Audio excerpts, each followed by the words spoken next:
ஒரு குடும்பத்தில் இருந்த கணவனும் மனைவியும் தங்களோட மகனை கஷ்டப்பட்டு வளர்த்தாங்களாம். மகனும் பெற்றோர்களுடைய கஷ்டத்தை உணர்ந்து நல்லா படிச்சு ஒரு நல்ல வேலைக்கு போயிருக்கான்.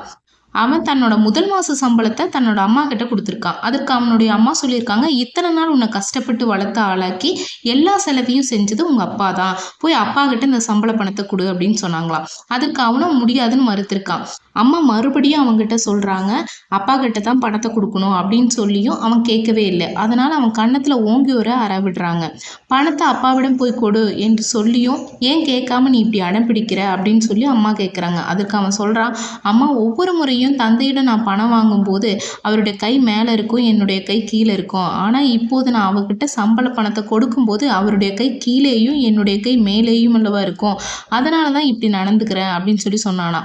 இத உள்ளறையிலிருந்து கேட்டுக்கொண்டிருந்த அவங்க அப்பா ஓடி அவன கட்டி பிடிச்சு முத்தம் கொடுத்தாரா. இந்த கதையிலிருந்து நமக்கு என்ன தெரியுதுன்னா, மகன் தந்தைக்கு செய்யும் உதவி அவனுள்ளம் குளிர நடந்து கொள்வதை தவிர வேறு என்ன இருக்க முடியும்?